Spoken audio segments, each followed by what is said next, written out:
Hey coach, I'm Thiede from Wisconsin. I'm currently a senior graduating in 2016. Some of the things I'm participating in are Key Club, CYO basketball, and volunteering helping Carolyn in the summer with kids and my mom's work at Best Friends in Menasha. I started golf at the age of 10 and just followed my dad and a few friends around the course at High Cliff. And at the age of 12, my dad decided to take me to Carolyn to get a couple of lessons. Later, I decided to join a few competitive tournaments in the junior foundation. There we go. Right after that, I knew I wanted to play high school golf, and as a freshman, I made the varsity team. The experience playing as a freshman taught me that I have the chance to be the best I can. I started my freshman year 5'6", and now I've become a 6'1" golfer with much more strength. Since freshman year to my senior year, I've really studied the game and put in countless hours trying to make me the best possible player I can. Thank you, Coach, for listening to my film, and I look forward to hearing from you soon. Hi, Coach. My name is Carolyn Barnett-Howe. I'm a life member of the PGA of America. My husband and I are both teaching professionals in Northeast Wisconsin. The film you were about to see is that of Adam Thiede from Wisconsin. We have worked together since the summer of 2009. Adam has become a great student of the game, and I think it'll become apparent in this film. I chose to start with this fold out so that you could see some common themes in Adam's swing. In the first frame on the top, you'll see his setup, which I think is quite nice. And then if you move down to the 8th frame, we're at the top of his swing. Adam will never overswing. He's typically short of parallel. He's in a nice position in that 8th frame. And then if you move on to the 10th frame, you will see the degree of Adam's lag angle. This occurs in his swing over and over again as we get to the motion swings because he uses his legs to pull.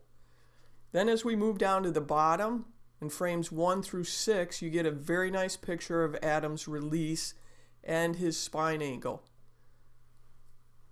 Here we've switched to a profile view and a sand wedge. I like to do this so you can see Adam's setup. You'll notice on the first 2 swings there was a poof of sand after each swing. It's fall right now and the range was just recently sanded, so that is not a product of his club face or a deep divot. That is going to occur throughout the film. Here I'm going to incorporate the use of a yellow line so that I can show you some of the fundamentals that Adam and I have worked on over the years. Adam was quite slight when he was 12, so I thought that fundamentals would be very important for creating power. So he and I worked together a lot to create this one-piece takeaway that you see right here, and it has served him well over the years. This position I've stopped just so that you could see his shaft relative to the shaft angle, and I think it's quite good. Here I've stopped the film at the top of his swing, and as I alluded to earlier, Adam never overswings. In fact, if I have an area that I work with him on, it is finishing his backswing prior to starting his downswing. As we move into this position, Adam keeps his spine angle nicely, his back is to the target, and his club is in plane. He's ready to move into the impact position. And lastly, I've stopped the film here to show you Adam's spine angle. Many of the better players that I work with have a difficult time holding their spine angle. But because Adam has worked on this since he was 12, this is an integral part of his golf swing. Here we have a mid-iron, and you can see from his swing plane that he's got a pull-down move that flattens it at the top a bit. So I'll let you just watch these.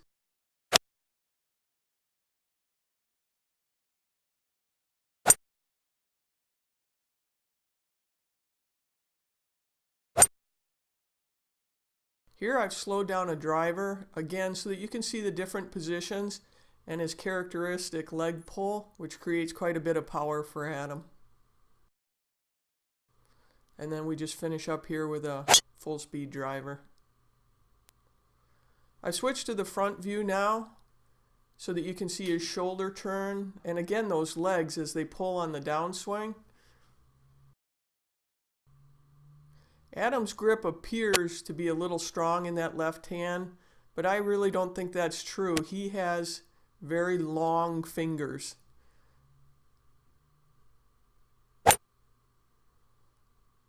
And I typically judge a grip by the position of the club face at the top, and his club face is in a good position.